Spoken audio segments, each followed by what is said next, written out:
Okay. Okay, here goes. The truth is, I'm a lesbian. Sometimes I say bisexual, but I am a lesbian. You've known this ever since we met. I never lied about it. You know I love you. You know we tried. I tried. Not saying you didn't try. It's not you. It's the nature of my desire. And who knows how much time we have left. That's what this pandemic makes me see. That I should follow my desire. I know it's selfish, but he's gonna kill me. Or just run right over me.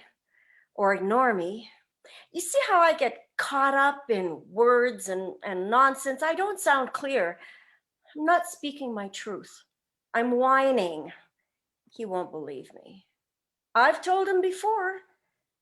I haven't told him about us. That would be huge. But I've told him about me. He doesn't care. Okay, I'm breathing. Don't you see that I can't do this? Yes, guilt. It's my fault. Okay, you're right. I am who I am. That's not my fault. I'm not trying to say that I'm ashamed. I'm not ashamed of who or what I am, but I don't have to act on it. Okay, I acted on it. But we don't have to tell him, at least not until Jake goes to college. Do you like my new headphones? Jake picked them out for me. I've never used headphones before, but I see all the millennials at work have them. I thought it would make things better since it's all Zoom all the time, and there have been rumors about layoffs. On top of all of this, layoffs. So I thought I'd better get with it. So I bought these headphones. Okay, I'm not as political as you. I'm not on top of every boycott, but it's so easy on Amazon. We have an account and they're fast. Okay, I'll stop. I'll stop. But I can hear you. Can you hear me? It makes it feel more intimate, like you're in my head with me.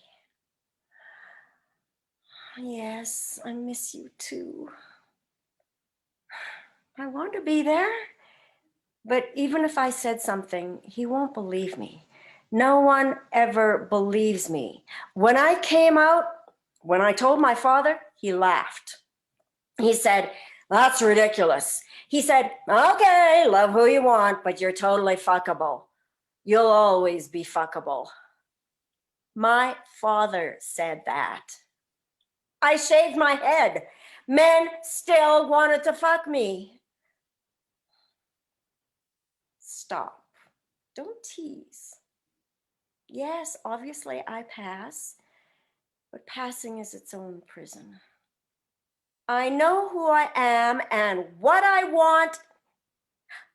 Oh, hi, hon. I'm Zooming with Carol. What? Oh, well, there's leftover stir fry from dinner. He's gone. One mention of my stir fry and he runs. What was I saying? I'd love to be there with you. We could snuggle.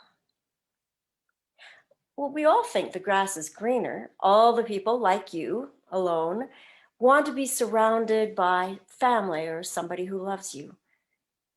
I can think of someone who could surround you if we weren't all stuck in our homes. I can't make it about us. He'll hate it. It'll kill him. Me and you? Whoa. No, it has to be about who I am or what I want. It's not fair to make it about us. I don't want to rub his nose in it. It can be that this isn't working. He knows it isn't working. He knows. Because the last time we were, he stopped and looked into my face scared the shit out of me. I looked away. I said, "What are you looking at?" And he said, "I can't tell if you love it or hate it."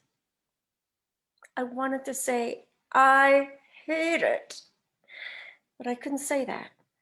So I just said, "I'm sorry, but it hurts. Could you be done soon?" No, he didn't stop. He finished, eventually. That was that. We haven't done it since. All I ever had to do was let him do it once a week, 3 to 7 minutes, a thing I did, like cleaning the bathroom. I didn't really want to do it, but if I didn't do it, it would look bad. Now I really don't care how it looks. It's painful, and it makes me feel like I should die. I don't want to die. Yes, the pain, but mostly because he's pounding into me and I can't move, I can't breathe. I'm erased, I'm destroyed, and as if he's killing me, and I can't say stop. I can't refuse. I have no will. And then he looks at me like I'm so pretty, and I hate myself. I hate looking the way that I look if it makes him feel like it's okay to do this, like it's my fault, and nothing I say can change it. Yeah, I want to die. No, not now. Not with you. With us, it's different. It will be different. I want it to be different. I only want to die if I ever have to do it like that with him again. But since then, we stopped. It just stopped. It's been months now. I didn't know how to bring it up. You don't want to hear that. Okay, maybe you do. But it doesn't mean anything. I can't leave him. I can't say what you want me to say. It's not about whether or not I'm a lesbian. I'm a coward. I'm a liar. I'm a cheat. It's more than that. There are real life problems. Like, I can't afford my pills without him. $1,400 a month if I lose my insurance in a layoff. Did I say there could be layoffs? And then his insurance? What do I do? Last time they put me on some other drug, I ended up in the hospital for 3 weeks. Does that sound like a good time to you? I could have died. So I can't go anywhere. I can't change this. What I want has nothing to do with it. I could love you with all of my heart, with all my soul. And I do. I love you. But I can't leave this. If the world was really ending, if I knew the world was ending, of course I'd come. I'd be there right now. But the world isn't ending. I'm afraid. I'm afraid to. Hi. What are you doing? It's Carol. I told you, I'm Zooming with Carol. We're just. Yes, your dyke sister, Carol. Did you know he called you that? I'll call you back.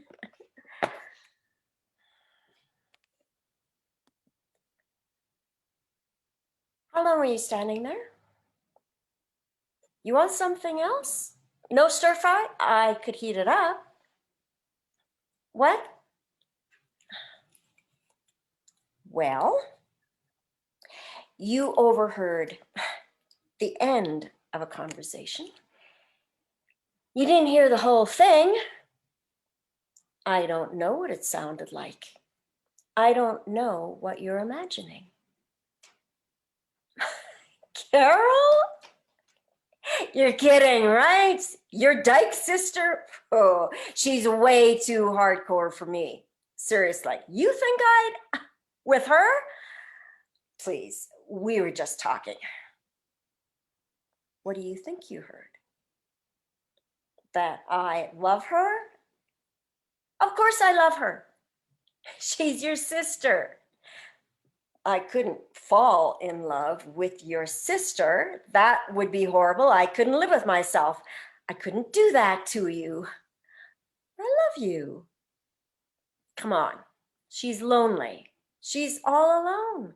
I try to check in with her. She doesn't have anyone. Is that so wrong? Isn't that what I should be doing, checking in on people like Carol? Come on. I bought some ice cream. We'll take it to bed. We'll snuggle.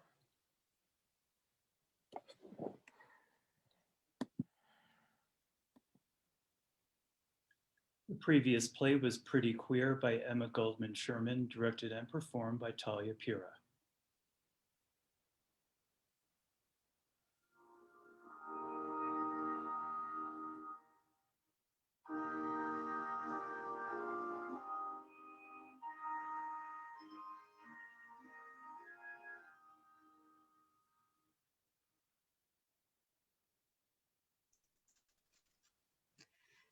The Most Brave Girl in the Whole Wide World by John Mabey. Characters: Sister Agatha, played by Deborah Dennard. William, played by Josh Beasley. The scene takes place at a high school in the office of Sister Agatha. Sister Agatha makes tea for William in her office. Only because it started raining. I was in the lead. No way. I won that race because I was faster. Fast, but sloppy. Has your form improved? Imagine if you put some effort into it. I'm not doing a rematch. Sorry, but you're kind of old now. Proudly so. Milk or sugar? Huh? The tea? No, neither. No, thank you, Sister Agatha. Look at you. Plain tea. Nothing to dilute the bitter. I'll make a nun of you yet. Boys can't be nuns. Don't be jealous. And yes, you deserve to win that race. William, I enjoy teasing you. I've missed it. You're very good at being teased. Don't your college friends know how to do it? Well, tell me about school then. Nothing I really like anymore. Oh, track and field. You must still run. Okay, so tell me about everything else. Like what? Parties, a social life, a girlfriend. You're not a student here anymore. We can finally have these real conversations. Real? My first year, you said most of what I knew about religions was either half-truths or misdirects. And now I may elaborate. You said Mary probably had other kids after Jesus. And like the three wise men were probably women. Oh, and that Jesus was actually born in the summertime. Also, We don't need to be so secretive in our talks now. you said that all in class. Well, faith is something to be wrestled. Don't laugh, but I've missed this. So you said, I've missed you too. Your office is pretty much the same. Like nothing's changed. I like that. Rooms don't change, they just get dusty, like people. Now, Mr. William, are you going to tell me what's in that bag, or do I have to guess? It's the one from our race. I see. Did I do something wrong? No, William, no. Thank you, William. I thought you should have it. I want you to. William, Say in my name. I'm glad you're here. I'm not just visiting. I'm actually back at home for now. What's happened? Nothing. Just a guy on campus. I guess when someone dies, they get all weird about it. Said I can pick up again next semester or whenever. I'm so sorry. It's okay. I'm fine. Was he a friend of yours? What do you mean? The boy who died. My roommate. William, you seem I'm very fine. So where are you gonna put it? The trophy. You know, it's engraved with your name for a reason. I wouldn't feel right No, about. please just keep it. That reminds me, I have a confession. It's something I've never told you. Agatha is not my original name. It's something of a tradition in certain orders. My calling was a call to a new life. So, new life, new name. Do you miss it? My old life or my old name? I suppose in a way they're the same. Tied together like a knot, as my mother would say. Impossible to separate one from the other. What's so funny? You're smiling. Isn't that jarring when I smile? Kinda. There was this nickname. I remember she gave it to me in the hospital. I was sick, very sick, and she kept calling me my brave one, which I outright rejected. I hated it. I wanted nothing to do with that word. So she retaliated, made the nickname 3 times as long, had all the doctors and nurses call me by it too. They even wrote it on my chart. What's wrong with brave? Because I wasn't. I was afraid, so afraid, and I needed her to see. You know, it's okay not to be fine, William. But I am. Maybe in a way you can't see yet. I think we might all feel loss in different Everyone has ways. this fake way of talking to me now. I'm sick of it. Watch your tone, William. And stop treating me like I'm some delicate little kid. Okay. Fair enough. Let's try direct. Are you planning to hurt yourself? Seriously? I was just trying to have a nice conversation with you. I don't believe in nice conversations. Trust me, I remember. And yet you came here anyway to see me. So, So I think that's why you came. whatever. Come back here, William. Normal people like having nice conversations. And sometimes nice can kill. We'd all be so much better off with less goddamn nice. You can't use words like that. So you are listening. I gotta go. William, Stop saying my name. then tell me his. No, I'm not talking about. He has nothing to do with anything. Then it shouldn't matter. No big deal saying his name out loud. What was it? Screw you. Try again. Jose. Good. Now tell me about Jose. He ended his life. Jose was special to you.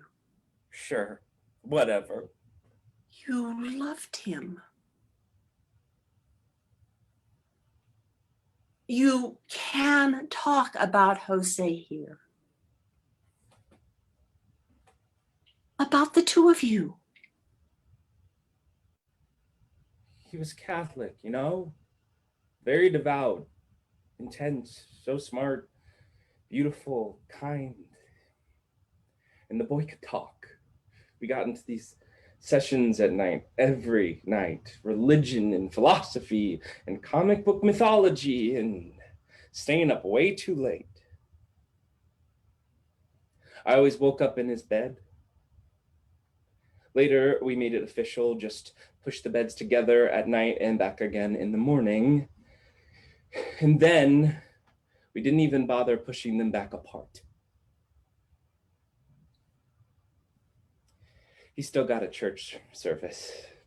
At least I heard, His parents asked me not to come, warned me not to. I remember one night he went on and on about Jesus, how Jesus knew he was going to die on that cross, right? Still, he let it happen to himself. Like, even on the cross, Jesus knew he could stop it whenever he wanted, but he didn't. So Jose was like, did Jesus die by suicide? He kept bringing it back to that. None of that means you were supposed to know. I think he wanted me to, but I never asked, never said the words. You know what I think about the whole Jesus thing? No, it wasn't suicide. Jesus was just like collateral damage and saving humanity.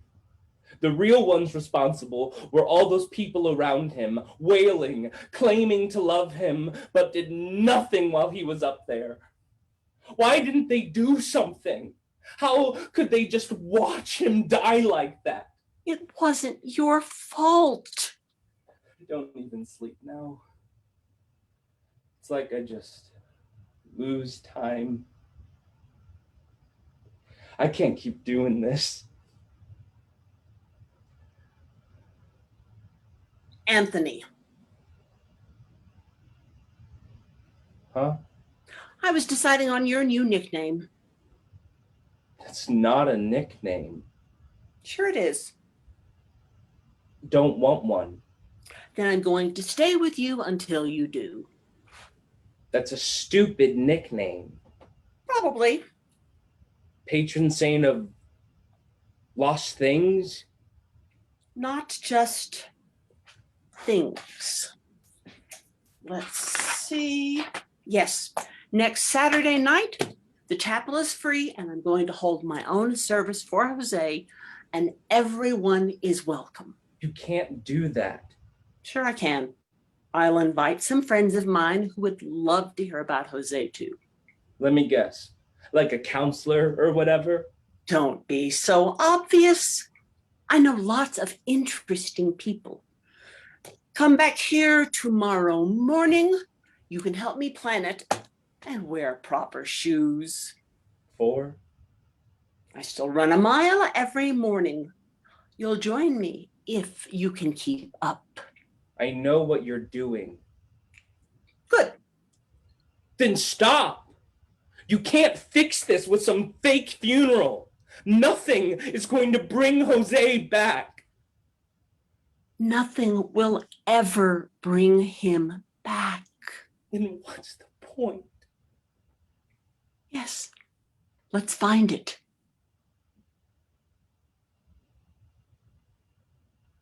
Tony. Sounds better. Tough luck. I like Anthony.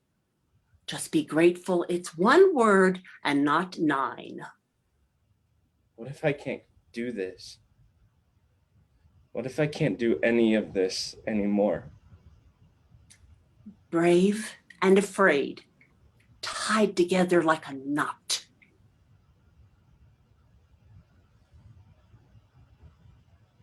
Blackout. End of play.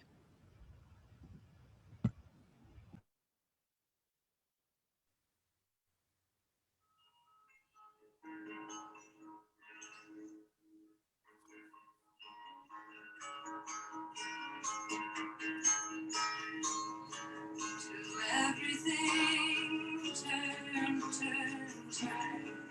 There is a season, turn, turn. A Moment of Clarity by Philip Middleton Williams, directed by Matt Cogswell. The characters are Clyde, played by Bill Koch, and Dan, played by Aaron Leventman. The setting is the waiting area at a pharmacy inside a supermarket, Cincinnati, December 2014.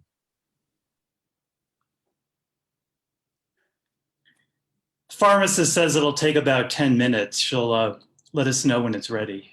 Good. Oh, it's okay, Dad. I got this. The insurance will cover the rest of it. You sure? Yes. Okay. Where's your mother? She's down there in the produce section looking over the honeydews. The honeydews? Yeah, Dad, you like those. What about the cantaloupes? They're not very good this time of year. Well, what day is today? It's Monday. July? No, it's December, Dad. Christmas was 3 days ago. Oh, that's right. Yeah. Thank you for coming. Forget it. Happy to do it. I like driving Mom's car. Not too many people in their 80s have a Mustang GT convertible. No, I mean, coming here for Christmas, it's a long way from, where are you now? Miami. Oh, yeah, that's right. How do you like it there? Oh, it's okay. Weather's nice. Gets a little humid in the summer, kind of like here. And your job? What are you doing now? Still doing financial work, you know, numbers and all that. Good. Good. I wonder what's taking so long. Well, they probably have to check to make sure the new meds don't mess up what you're taking now. I take so many now, it's hard to keep up. You know, blood thinner, pain, cholesterol. It's kind of a miracle I don't rattle when I walk, when I can walk at all. I'm sure they're checking. Yeah. All right, all right. You know what this reminds me of? Sitting here next to you, waiting. What does it remind you of? Erie Marsh, duck blind number 7, early morning in October, the first day of duck season, just as the sun's coming up, putting out the decoys, shivering, waiting for the ducks to come in. I was 12. You showed me how to shoot a 410 single shot. Wasn't much next to your 12 gauge, but... Oh, I remember. Oh, and you with your silly duck call. Ah, ah, ah. But it worked. Yes, it did. Look, here comes some now. Pow, pow, pow. Look, I got Hey, one. great shot, Dan. Go get it. Fetch. Hey, good dog, Tubby. Those were the good times. They were, weren't they? Hard to believe that was 50 years ago. Guess so. I'm glad you were there. Me too. You don't do that anymore, do you? Hunting? No, I only did it with you. How come? Well, not much for that kind of thing. I don't own a gun. You were good at it. You knocked down 2 teal on your first time out. Beginner's luck. Whatever happened to your 410? That was yours. You sold it. You remember when you moved here. Oh, I guess. You did, along with a lot of other things. All right. I know what's happening to me. What? I know what's happening. I know I'm losing my memory and I'm starting to slip away. But every now and then I have these moments where the fog lifts and I can remember where I am and what's going on. And hey, I'm having one now. We're sitting in the pharmacy in Kroger in Cincinnati, a mile or so from the place where your mother and I now live. And we're all settled in because it's a life-enriching community. Yeah, that's... I want to tell you something. What? There were times when I didn't understand you. I couldn't figure out what was going on with you, with your what do you call it? Coming out, yeah. And you're moving around the country, like trying to find yourself, whatever that means. Well, Dad, it was... Oh, I was worried you would never settle down. Find a place, find someone. Sometimes it takes a while. I was in my own fog for a while, but I did, and now I'm... Where's Adam? Adam? Your partner, boyfriend, where is he? Dad, we broke up years ago. I know. I remember. But where is he? In Chicago. He works for an ad agency. You keep in touch with him? Sure. Every now and then we talk on the phone. How's he doing? Good. What happened? What do you mean? between you and Adam? It didn't work out. But you were together for 20 years. 20 years. You know how long your mother and I have been married?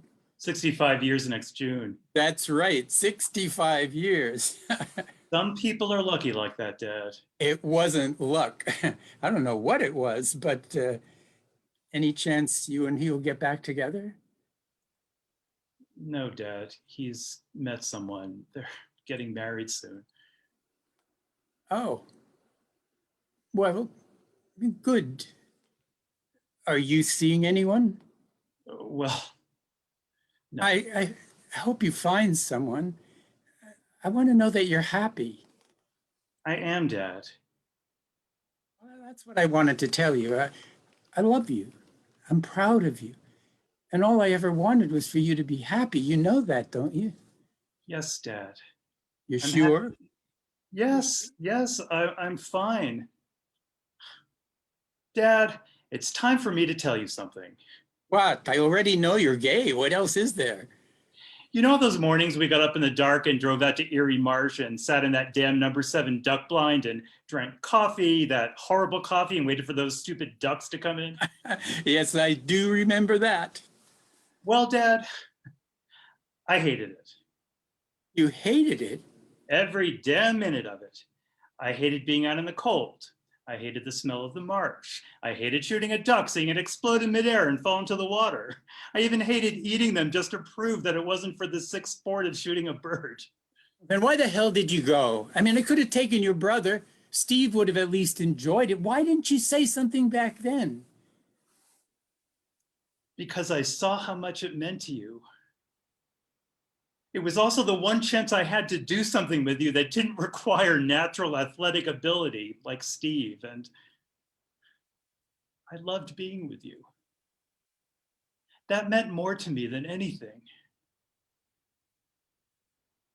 Thank you for telling me. I will try to remember that. I hope you do, too. Good. As long as you're happy. I'm afraid. It's all right, Dad. No, it's not. I know what I'm putting you through, what I'm putting your mother through. It's only going to get worse. She can handle it. But when she can't, Then we'll be here for you. you know what the worst part is? What, Dad? The worst part is that I won't even know it. The fog will roll in and the moments of clarity will be gone. And someday they may never come back. And I won't even know what I'm putting you through, what I'm putting your mother through. That's the cruelest thing. It'll be okay, Dad. If you say so. Your prescription's ready. I'll be right back. Oh, thank you.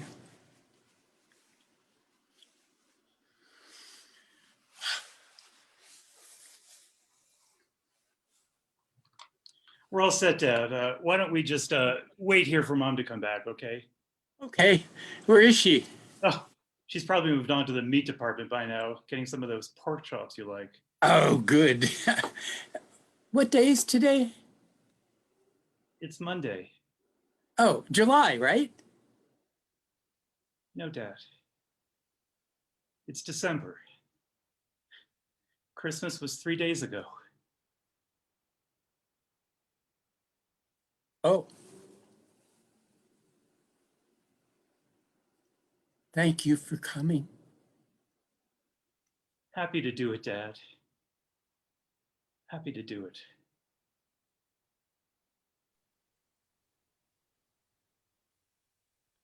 End of play.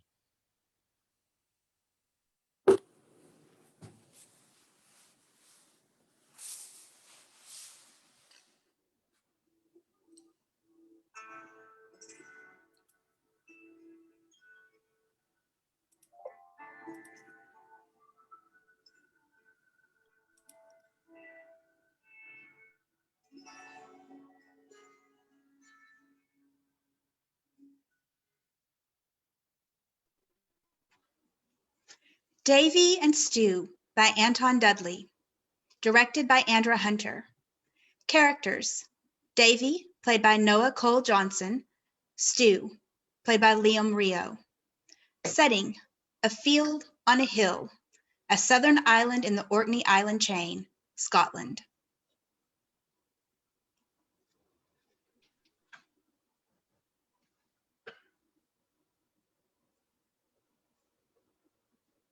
Davy and Stu at the edge of a bog. It is starting to go dark.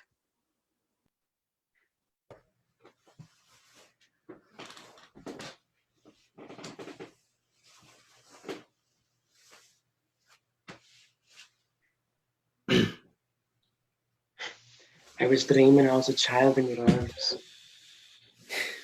Yeah. Well, that's one dream I don't think will ever come true. Suppose not. It's just a thought. Yeah.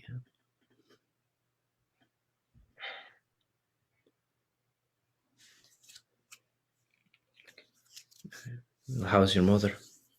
Good. Is your cat still alive? Yeah, we put her down last night. Is that why you weren't here then? Yeah, my sister was all crying and I had to sit up with her. She Where had was, nightmares. where was your mother? She was at work. She works on Mondays. I forgot. We only shop on the weekend. You're stupid. It's in everyone's shops. Lines are too long. You and your mom should go on Mondays. I'll say hello to my mother. We used to be friends. Yeah, before she was with my dad. No. He was with her. What do you mean? They were together. Yeah, well, your dad's the one with the reputation, isn't he? Isn't that why you ran off to Glasgow? Whichever way, my mother isn't too happy with yours. It's probably why we only shop on the weekend. Yeah, suit yourself. Did you bring any Mickey chewing gum? Yeah, no. I asked you to bring Mickey chewing gum. Just get your own, Your mother gets it cheap though. You promised. Well, I forgot. It's just... I didn't bring any Mindy Joy gum. And if you say you're going to meet me at 4, then you should be here at 4. Did I keep you waiting then? Yeah, you did. Well, aren't you just a little impatient little hover? That's not what I meant. No. Are you scared of old Jenny Greenty? Think she's lurking about the bog, do you? No. I are. Think she's gonna grab onto your ankles and pull you screaming into the bog, chew up and spit you out like a little heap of peat moss? Look, it's going dark early, and I just don't like it. Will you still waiting? That should make you happy. Nej, it does. Yes. Look at your little rosy cheeks. Like a dumpling you are. Jenny Greenteeth, visst vatten at the side to you. Stop on about Jenny Green, Jade. No. Dear little boy. Go on then. I don't know that I can now. Thinking about her crawling out of the bog. It's not true, Davy. It's just a story. It's not just a story. What about Bobby Denham? What about him? Gone off and played in the marshes and he never came home. So? So? They found his cap covered in green ooze, that's so. 'Cause he'd been in the bog for 2 weeks. What do you think it would have looked like? Aye, but don't you think it's a bit strange? Never found his body. Only his cap. And you know what they say?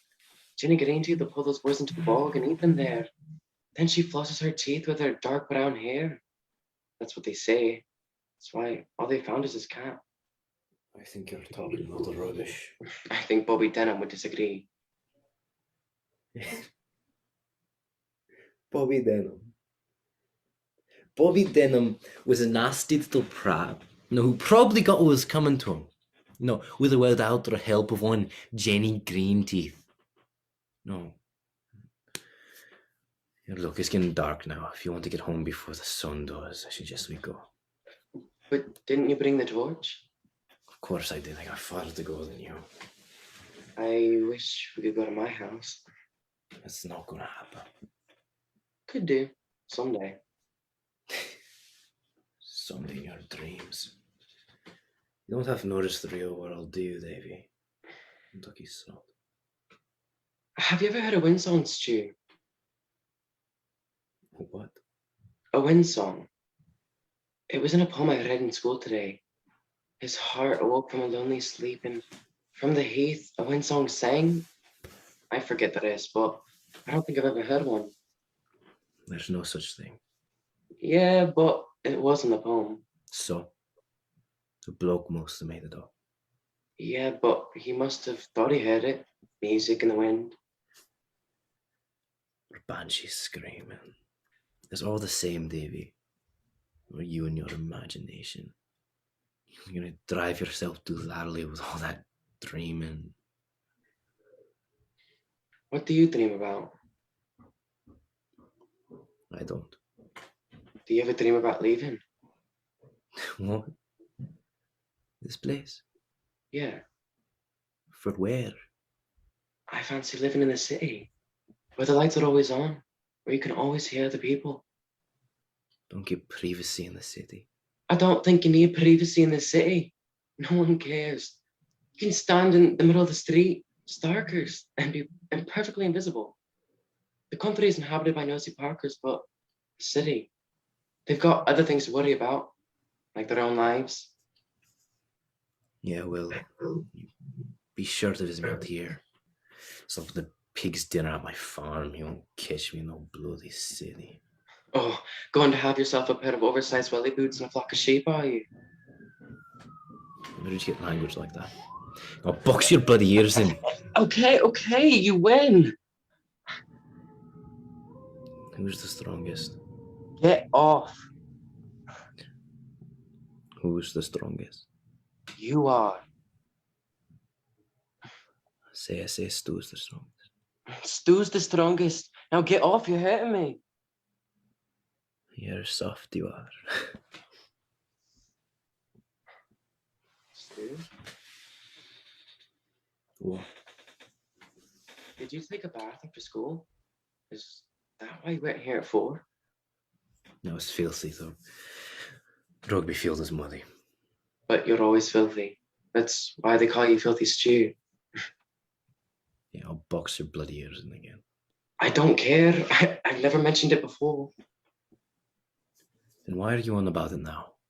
I just thought it strange you had a bath after school. I wanted to know why. Because I felt like being clean. You know, why else do you have a bath? Bet your mother wasn't too happy. Turning on the immersion heater in the middle of the day. Using up all her hot water. Well, she wasn't home, was she? No, probably down in Glasgow for the night with your father. Shut up.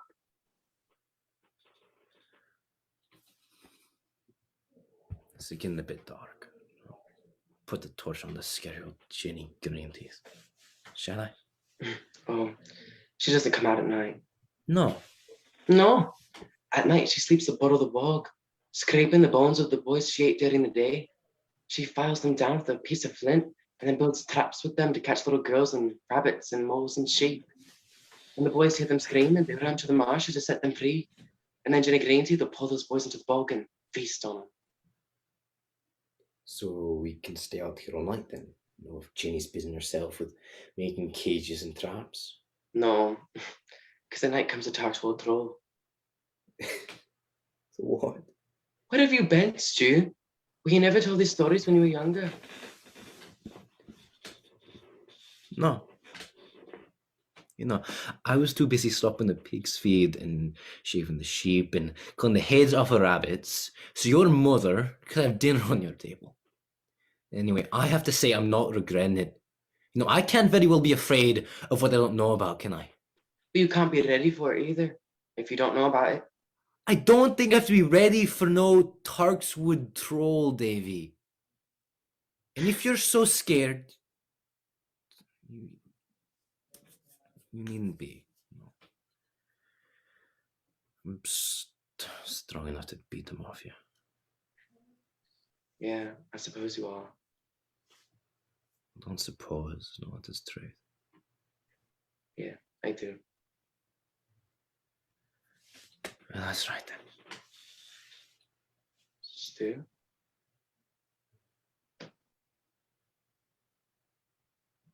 What? You smell real nice. Thank you.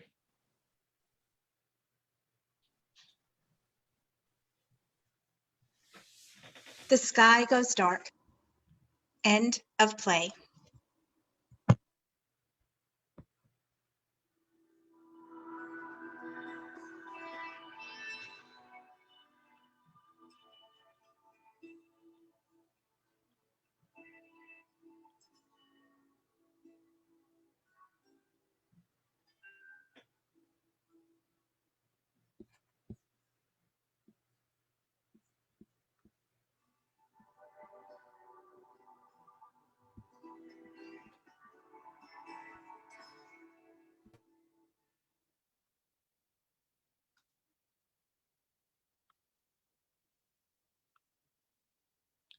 Okay, thank you, everyone. We're going to do a virtual curtain call and thank our wonderful actors, Talia Pura, Deborah Dennard, Josh Beasley, myself, Bill Koch, Liam Rio, Noah Cole Johnson. Thank you, everyone. We'd like to invite everyone who would like to turn their cameras on if they'd like, and we will start our Q&A. First of all, I want to announce the plays that we're doing for our program, which is on April 25th. And that's going to be Boy State by Scott Sickles, performed by Jonathan Di Rosario, directed by myself. We also have Pinch My What by Larry Wrinkle, directed by Brad Howard, with Max Richards and Florimon Lagupi Meyer. And then we have The Snake on the Steering Wheel by D.C. Cathro, directed by myself, with Danette Sills and Andra Hunter. For Old Time's Sake by Patrick Revere, directed by Bill Koch, with myself and Bruce Bierman. We look forward to seeing you all in 5 weeks. How we're going to run the Q&A is that I am going to go through the plays as they were performed, and giving you a little bit of background on the playwrights. All of our playwrights have very extensive resumes, so we're only going to give you a piece of it.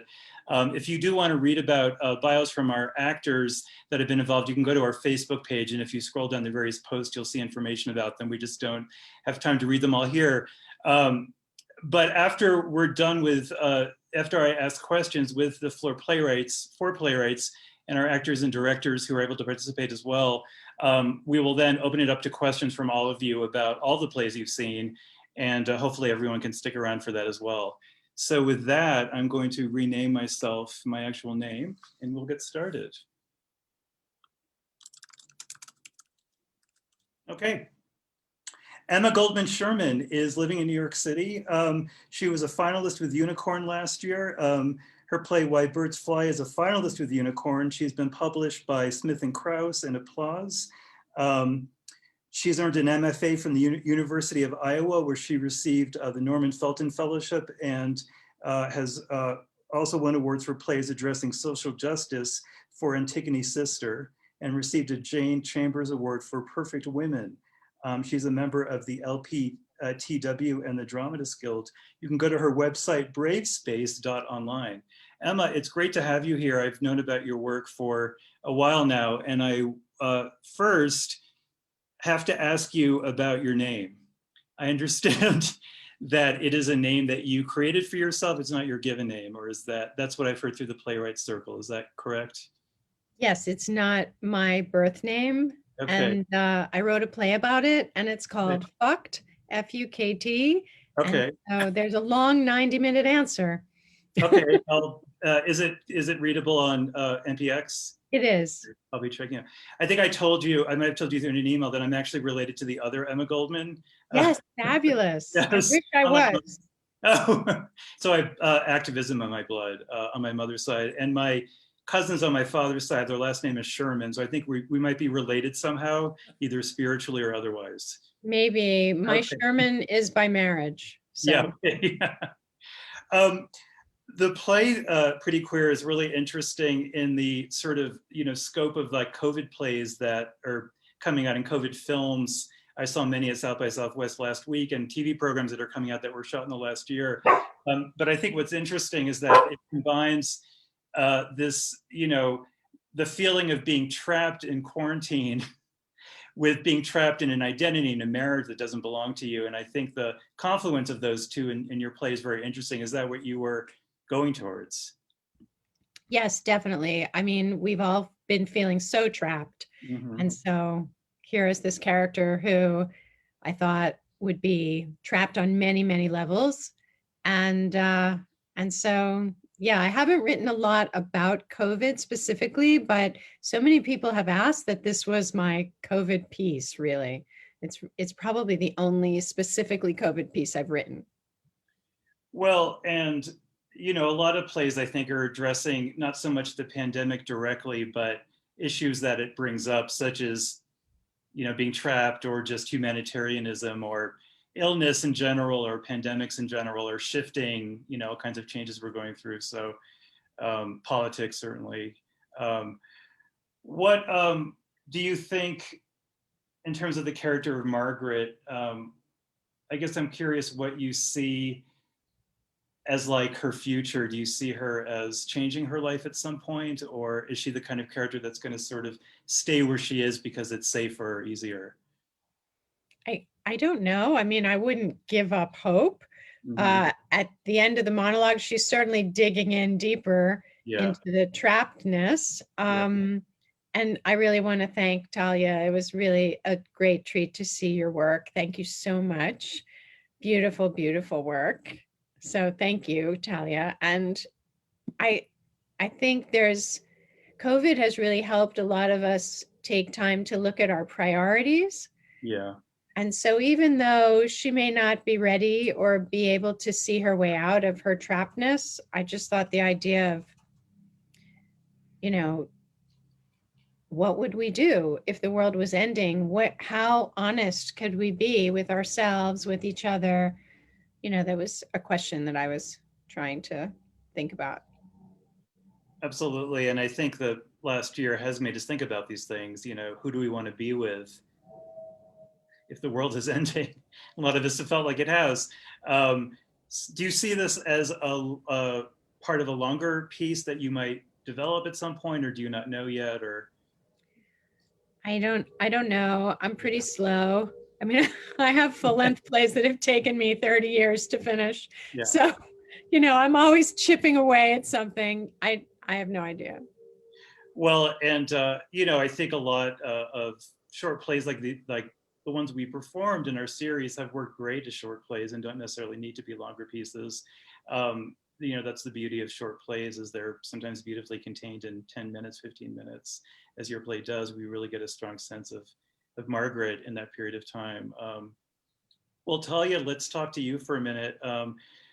You participated last month, and I know, as I said then, you are someone who, directs, writes, produces, acts in one women's shows, particularly about famous women in history and others. And I'm, curious what your take on Margaret is, if you could relate to her. You don't have to admit that, or yes, just, or in any way. I think we can relate to characters that are very different from us and have very different histories. Oh, we can. And really, Margaret wasn't that different for me. I was trapped in a horrible marriage and could completely relate to her. And I'm bi, so I'm not her, but close enough that I can certainly relate to that aspect as well. And yes, I had a lot to draw on. Fortunately, COVID isolationism was not one of the things I was drawing on for this. I'm managing the pandemic brilliantly, I would say. It's made my life a lot easier in many, many respects, with all due respect to all those who are finding it very difficult. So that wasn't part of it, but certainly I had a lot in my experience in my life that I could draw on. And I thought she was quite brilliantly written, and it was really easy to play in that regard. The only tricky part really was figuring out how I was going to be talking on one computer and then closing that off. Did that read for you, Emma? I thought it worked. It was pretty flawless. I mean, when we worked on it on Monday, it was completely smooth. So yeah, I totally read. Thank you. Yeah, we're always having to work with this new kind of theater, Zoom theater that, we're not sure how long it'll be around for, but it might be around for a while. So we're trying to figure out the best way for it, the optimal way for it to work for us. And I think we're all doing a great job. So thank you. Emma, any last thing or you and Talia want to say before we move on to the next piece? I wanted to thank you for that moment because it was part of, when I think about writing for new technology, I think about, well, what is the technology and what if she shuts the computer? Like, is that could that happen? And then what? So we have levels of reality, and I'm a very meta theater person. Like, I'm always trying to mess with what we're looking at. And so I couldn't resist. And so I was really pleased that moment I thought worked really well. Good. Thank you. Yeah, thank you. It's a matter of not losing the camera. I mean, you can't very well close down what you're working on. So that was interesting. We worked it out. Yeah, we did. Good. Yeah, thank you for that piece. I really quite enjoyed doing it. Thank you. It was a pleasure to work with both of you, and we hope we'll have the opportunity to do so again. So thanks again, and we'll move on to the next play, The Most Brave Girl in the Whole Wide World by John Mabey. John is a writer and storyteller whose plays have been published and produced across the United States and Europe. Their work as a playwright is connected to their career in psychology as a mental health counselor, and they infuse everything they've learned about behavior, emotion, and relationships into their plays. John is also a published author on the topics of sexual identity and spirituality in academic books and journals. They also enjoy teaching, performing improvised comedy, and true storytelling from around the world. So thank you, John. John's play we performed several months ago, and it's great to have you back. So thank you so much for being here. And I just wanted to start the conversation by talking a little bit about the Catholic Church and its relationship to the LGBTQ plus community, how it can be fraught with conflicts for some of us. And I'm curious if that was what you were interested in writing about. And thank you so much for having me. I'm so excited to be back, and especially on such an amazing night of theater. All the plays were so wonderful. And yes, I write a lot about spirituality, and from a Catholic perspective, because I was born and raised in a very religious household, and so growing up, I was surrounded by that, and so I think a sense of spirituality always comes out in my characters, whether they're very anti-religious or they're very religious or somewhere in between.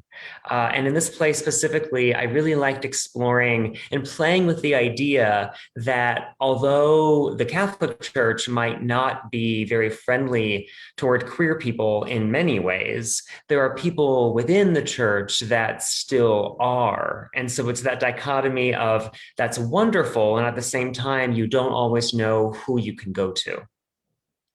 Right. And do you see Sister Agatha as a, safe option for this character, or is it ever safe? Yeah, it's risk, right, to trust her. Absolutely. And I think William in this play knew that he had a connection with her, but he still didn't know how far he could take the relationship. So I think there's such a dance in this play of the two of them testing each other and trying to get to the heart of why they're in this room together now. Well, and that's what creates great theater, right? That sort of negotiation that we see, and it's great for actors to play as well. Just to ask you, I think I might have asked you this last time, and you talked, in your bio a little bit about how your work as a psychotherapist works in conjunction with your work as a playwright. We've had several therapists as playwrights in the series, so I'm just curious if there's anything you want to say about that. Well, thank you. Yeah, I think it's fascinating. You've had several therapists. There might be some connection there about why people go into therapy to study that. And what I really enjoy about it is I have conversations with my characters. I will actually out loud talk to my characters as if we're in a therapy session to find out as much as I can about them. And although it might sound strange, sometimes the answers I get from my characters, I feel like didn't even come from me, even though I'm writing the words. Interesting. Well, you have such compassionate views of your characters in the two plays that we've done, and there's so much empathy and conflict, and they're just interesting, vibrant characters. And I just from my perspective, see your work as a therapist and resulting in that. So thank you very much. So let's talk to Andra and then our two actors. Andra, what was your response to this piece when you first read it? Well, I thought it was really beautiful and sad and hopeful. And I felt, I always feel honored when I'm offered the chance to direct a play, because I feel the opportunity that it creates and the responsibility that it gives me to to leave room for the actors to experience the play for themselves, but also for me to guide and shape the work. And this was just such a beautiful play to have that opportunity to work with, because there was so much in it for us to dig into. And I think there was just all the feelings that the characters were dealing with were so present in the text and so powerful in the room that, we could have certainly worked on this play. I feel like we could have rehearsed it much longer and continued to find new things and new moments. Yeah, it's like you never have enough time. You work with the time you have and do the best with it. So it was very nuanced, all of the work you did. So thank you. And Deborah, I'd love to bring you up. And then Josh, I know when I sent you this play, Deborah, you were like, I know that character, Sister Agatha. I went to Catholic school. I know who that is. So could you elaborate on that? Deborah, are you still with us?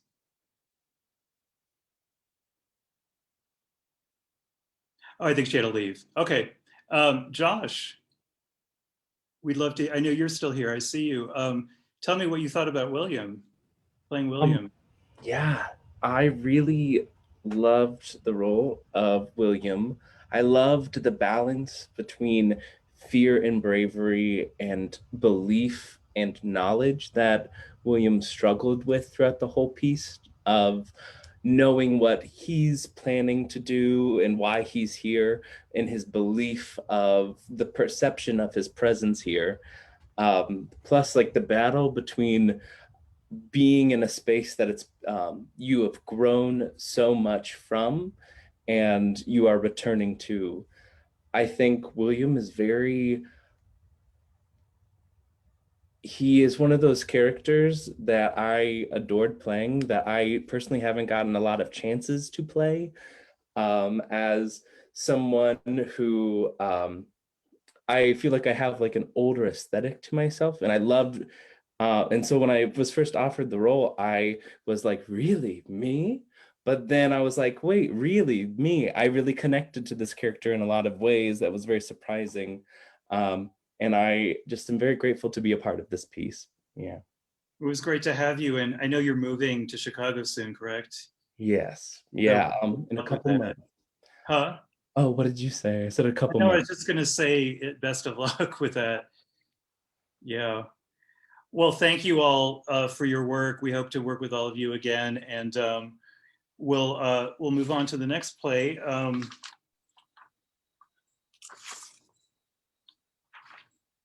Moment of Clarity, Philip Middleton Williams. Philip has written over 40 plays ranging from 1 minute to full length. This play was a finalist in the City Theater National Award for Short Play Writing, and he also won first place with this play Altogether Now in the 2016 Playgroup Playwriting Contest, which was produced as part of the Willow Theater's 2017-18 season. He's had plays produced in many places around the country: Wisconsin, Taos, In 1992, he was appointed to the National Advisory Board of the William Inge Theater Festival. He's written numerous articles on William Inge and Lanford Wilson, and his doctoral thesis, A Comfortable House, Lanford Wilson, Marshall W. Mason, and the Circle Repertory Theater, was published by McFarland and Company in 93, and he's been a member of the Dramatist Guild since 84. Philip, it's great to have you back. We performed your play, Last Exit, a few months ago. Yeah. And I'd love to ask you first, is Moment of Clarity part of Life Enriching Community? Is it part of a longer piece? Actually, Life Enriching Community is not, but A Moment of Clarity planted the seed for a series of a total of 7 plays, including this one. And it's in a collection called A House by the Side of the Road. And it basically follows Dan and Clyde and his brother Steve from childhood on up to after Clyde has passed away. And I just want to say, first of all, thank you very much, Matt Cogswell, for a wonderful job directing it, and for Bill and for you, Aaron. It was a beautiful presentation. I will say that this is the first time I've seen it in Zoom. And it's also the first time the play's been performed since my father died back in May. So, setting it up. Well, all those things said, I'm glad that we were able to do it in our series. Have the plays been performed as one program? No, not yet, not yet. In fact, this is the only one out of the group that has ever been performed. I'm waiting for, I sort of got inspired during COVID to do a lot of writing, and the other 6 plays came along as part of that. Okay. So one of the many things I loved about this play is, for one thing, you know, acting in this and acting in your other play, you write the characters in a kind of language that feels incredibly real, and that's doesn't always happen. I think certain writers have a kind of pretense to how they're writing, and this is just, it felt exactly as these characters would say it. So as an actor, it was really easy to get into their emotionality. What I also loved about it is that the gentleness between the father and son, and a lot of plays about sort of gay son, straight father, there's this kind of contentiousness you see that comes out, you know, machismo, et cetera, of the son not leading up to the father's expectations. And in this case, you saw this father and son that were very different, but were able to work out their differences to still find those moments of intimacy with each other throughout their lives. And it was something that I could totally relate to, and thought you handled it beautifully. So was that something that you thought of when you were writing this, or? Yeah, because, well, it's based on an actual thing that I took mom and dad shopping when I was visiting them over Christmas in 2004. I think it was 2013 or 14. They had just moved down to Cincinnati, and we were sitting in the prescription counter at Kroger in Montgomery, Ohio. And I said to Dad, wow, this reminds me of sitting in Erie Marsh. And he says, yeah, me too. And I said, okay. But my father was very accepting of it. He was very loving. He loved my late ex-husband very much. He felt he was another son in the family. And that was really made it easier for me. And my father's biggest fear was that I was in for a tough life. He said, it's not going to be easy out there. When I came out in 1976, he said, you know, I'm worried, I'm scared for you because it's not going to be easy. And I, you know, not everybody is fortunate to have a father like that. It makes it tough to be a playwright because then you don't have anything to write about in that area. But it was, and I like to think that in the rest of the series of the rest of the plays, that's how I deal with it. I mean, the first play is about my father's love for his 2 sons and going out and playing baseball in the backyard and listening to Ernie Harwell call the Detroit Tigers. And the last play is about dealing with grief and dealing with after the father is gone, and how does this son handle dealing with grief. And I think that my dad's in that play, in that he's also in a couple of other plays too. I mean, I'm sure at some point I was kind of, he was going to demand royalties.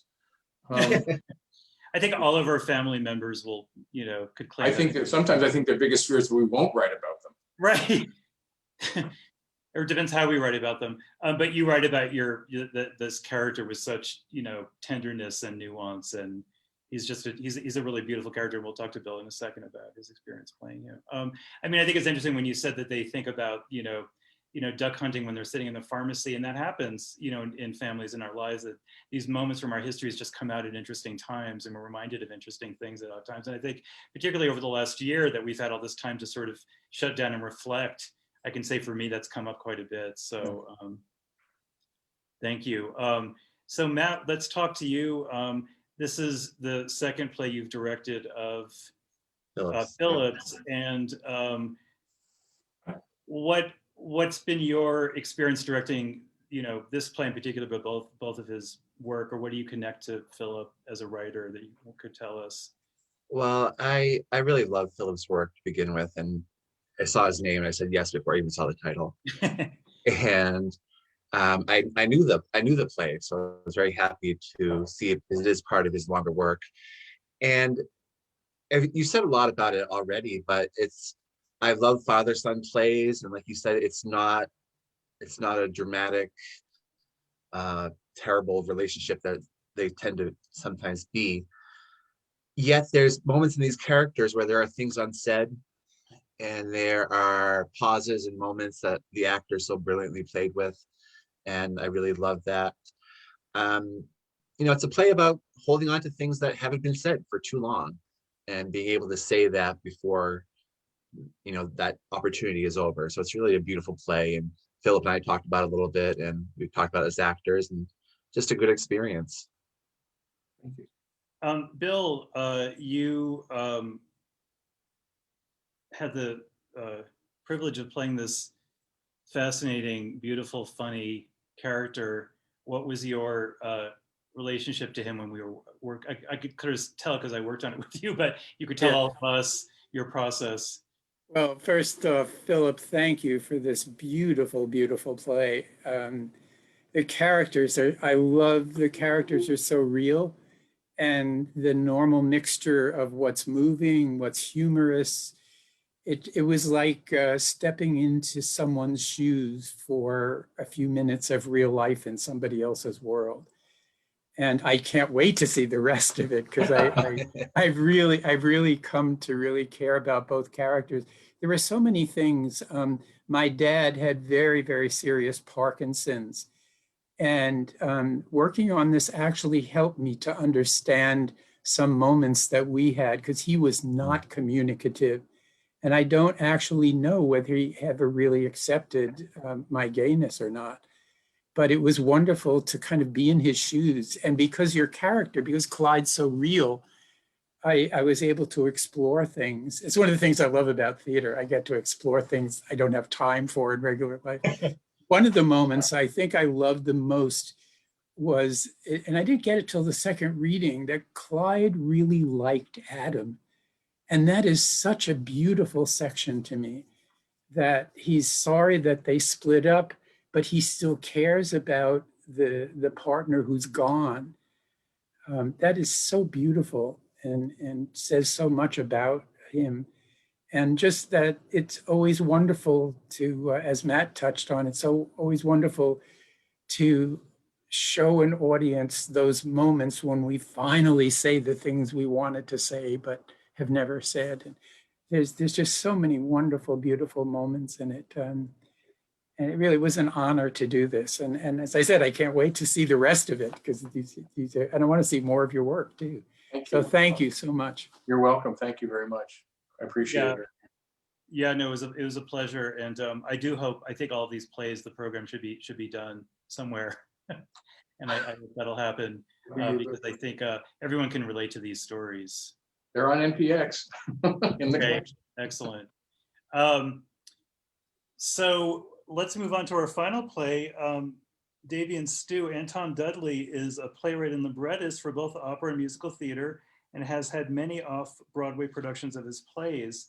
His play, Letter to the End of the World, was a finalist for the 2012 Lambda Literary Award, an LGBT drama, and received its premiere at Theatre Row. His works are published by Samuel French, Play Scripts, Applause, Backstage Books, Smith & Krause, and Vintage. Anton, it's great to have you here and to meet you. Hey, thank you. I'm really glad. Here you are. I loved those actors so much. You yes, guys didn't get to meet you, but you're phenomenal, and thank you so much for doing this. That's a very nice compliment, when you get a compliment from the playwright. So I'm sure Liam and Noah are appreciative, and Andrew as well. Tell me about this, the setting for this play and how you came up with it. Yeah, I'm just going to apologize that I look like this because I'm on a stool. So if I sit like that, you won't see me. So I look like I'm It's very dramatic. Oh, good. You're going to do a one-person show for us. My family's all from the UK, so I was really always taken with sort of northern UK locales for my plays, and I was writing a play about a really sort of dark play about the effects of Margaret Thatcher's politics on young people. And I was like, oh, this play's so dark and so depressing. I need to write something to blow off some steam. So Davy and Stu just sort of came out one night. And oddly, it's been one of my most popular scripts. And there was a film. Yeah. But it's, I thought I had read this article about a school in the Orkney Islands that had one student, and it was a public school, so it was funded by the government. And there was a teacher who took a seaplane every day for 2 hours to teach this one student. And they finally said, we have to cancel this because we can't afford it. And so the student had to go to a boarding school on the mainland in Scotland. And I was just kind of fascinated with a location that remote and what it meant to be young there when there were very few other young people. So that's sort of where the location came from. Well, and I think we don't, one of the reasons I would suspect that this play is so popular is, we don't, the fact that it's beautifully written, we don't normally see characters like these from this age group among young men. And I think what it does so beautifully is capture the sort of special intimacy that two young men can have for each other, whether they're LGBTQ identified or not. I think the special bond we really get in this 10 minutes in a really strong way. Where did these characters, how did you come up with them? And, after you sort of came up with the idea in the setting, how do you see their differences, I guess? Yeah. Well, it's funny because when I was young, like all of the gay narratives were like, tension, tension, tension, and then they finally hook up and the play or the movie would be over. And so I wanted to write a play that sort of started with them hooking up and then sort of how they developed after that into having a real relationship. So and it was funny because when we made the film, the one criticism we got from it is like, they don't kiss at the end. And I was like, I know, that's the point, because like they're finally connecting on different levels.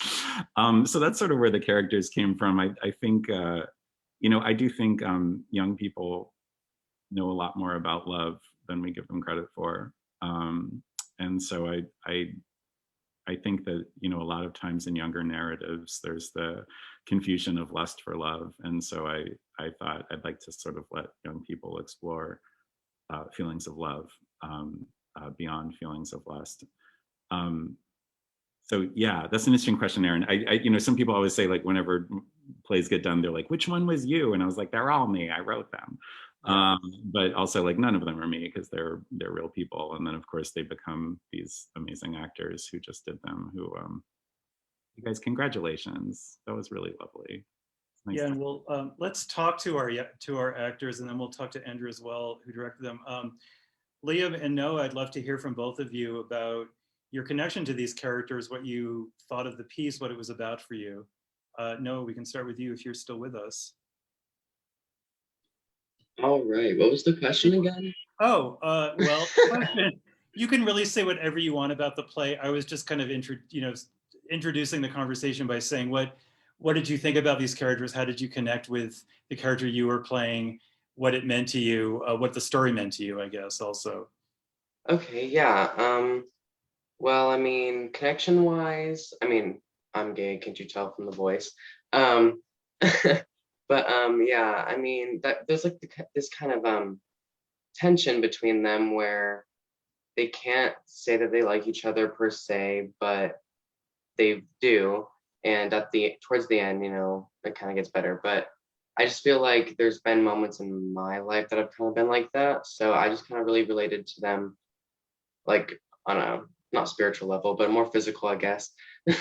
And yeah, I mean, another thing about the play, it was just crazy because Liam's like so good, like the way like he would just kind of get into it and into his role. Like, I don't necessarily have feelings towards him, but towards Stu, like when he was talking to me, like I could like feel butterflies in my stomach, like, oh my gosh, like if this was real, you know, this would be great. So yeah, good job, Liam.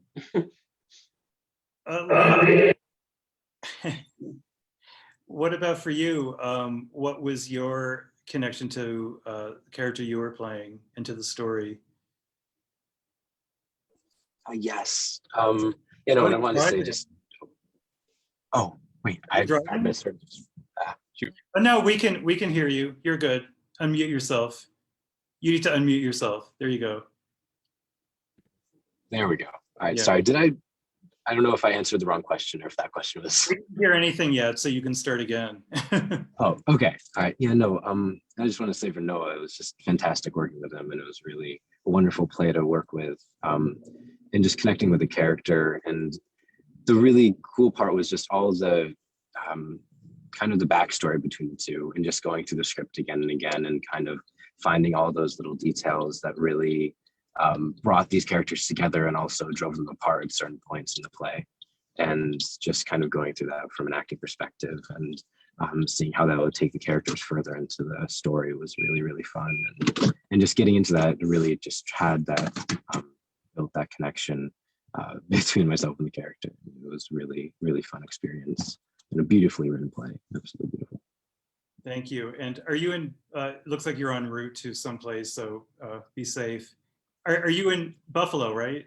Yes, I am in Buffalo. Yeah, it's just actually reached location. So sorry, that was so noisy. Well, no, and thank you so much. I wanted to ask Anton, is there a way to see the film of this? Is it available anywhere? It was released by Strand Releasing on yeah. Boys Life 6. Yeah. There were so many boys' lives that there was a whole sequence of short LGBT or maybe the gay male shorts that they released. I also will tell you, which I probably shouldn't because I don't earn any money from it, but it is on YouTube. A lot of people have put it on YouTube, so yeah. Okay. I think most of us that are YouTube savvy like myself will look for it anyway. So, and I found all kinds of things. So, well, thank you so much. And Andra, let's talk to you. You had the pleasure of working with, such a great group of people, and they were, of course, lucky to work with you. What was your take on this play? Well, I wanted to figure out the physical moments. I feel like this is a play about a relationship that's stepping to the next level. Like they've had some physical intimacy. And for me, Davy was sort of ready. Davy needed to sit down and talk about that. And so I didn't want my voice coming in and reading a stage direction to break up the intimacy that Liam and Noah were creating. So I wanted to find a way, which ended up just being the gesture of touch to indicate to the audience that they wanted that physical connection. So that was one thing, because I wanted to do justice to the play without, like I said, without having my voice come on and read a stage direction. And what I loved about it was that it was so layered. They go from saying, I was dreaming I was a child in your arms, to how's your mom? Well, how's your cat? So that the tension that they have between them, like the love and the emotion is so present there, with also this, your dad and my mom, and it was just so tight, and sort of helping us finding a way to unwind that tension and to live in it, and then to unwind it was, I don't know if this is making any sense at all, absolutely. But I think it made sense in performance, because I think they did a lovely job. Yeah, and I think you adapted the piece to our Zoom format really, really beautifully. And we did totally get the intimacy that I think you all were going for quite well. So, well, thank you all. What I'd like to do now is, if anyone has a question for any of the playwrights, actors, or directors, or me, if you go to the reactions button at the bottom of your screen and you can press the raise hand feature, I will look for you in the participants list and call on you should you have a question. I'll give people a few moments.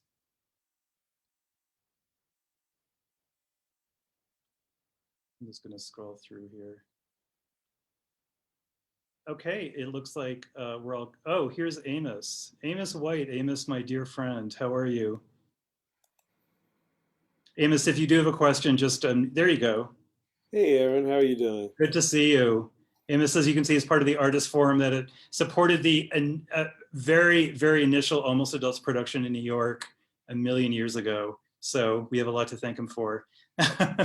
Gave us our first good review. I just wanted to say I really enjoyed everything, and this is the first time I was able to check out your Zoom, and it was very impressive. I love how everything was put together. It was so polished, and you all should be extremely proud of yourselves.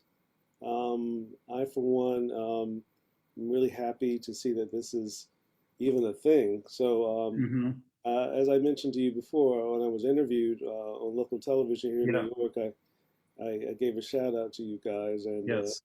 I hope that your following will continue to increase. I certainly hope so, and thank you for coming and supporting us in all the many ways you have. So let's see, we have a question from our playwright, Anton. I just wanted to say something. I'm sorry, I know it's inappropriate. Yeah, no, go for it. I have to run, but I just want to say, Aaron, I'm really excited about how intergenerational this collection of plays was. Yeah. It was so moving to see this kind of like swath of human existence across time for this community. I feel like a lot of times the community gets segregated in age. And so that was really sort of beautiful to put these in conversation with each other. I felt was really moving. So thank you for thank you for saying that. And you know, I agree. I mean, I'm interested in plays that with characters that we don't always see in any plays, but particularly LGBTQ plays, you know, characters that get left out. I'm certainly interested in, you know, finding opportunities to present those kind of, you know, plays with those kind of characters. So I appreciate you saying that. And, you know, I'd love to, you know, keep in touch as, you know, hopefully we all can. And do we have any other questions or comments? Philip. I just wanted to say it's wonderful to see Emma in person, sort of through the dance, and John maybe as well, who we've been friends for through the dance of electrons for years, but it's been wonderful to see them. And I also want to compliment Andra for how Noah and Liam mastered that accent. They got it, they nailed it.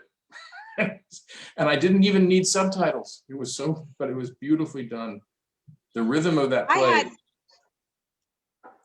The rhythm of that play is just so moving. It's just so, and the language is just amazing. Thank you. I can't take any credit for the accent. Liam and Noah did all of that work themselves. So that all of the credit goes to them. Wow, you guys nailed it. Thank you. They're pros, definitely. Thank you for that. Ed, you have a question. Yeah, not really a question, but a general comment. I've worked with Bill before, and super job, Bill. Really, really very impressed. But I was extremely impressed with all the productions, and particularly the acting and the writing. This particular batch of plays definitely, for me, demands a second viewing, and I will be doing that. So just extremely impressed today. Thank you.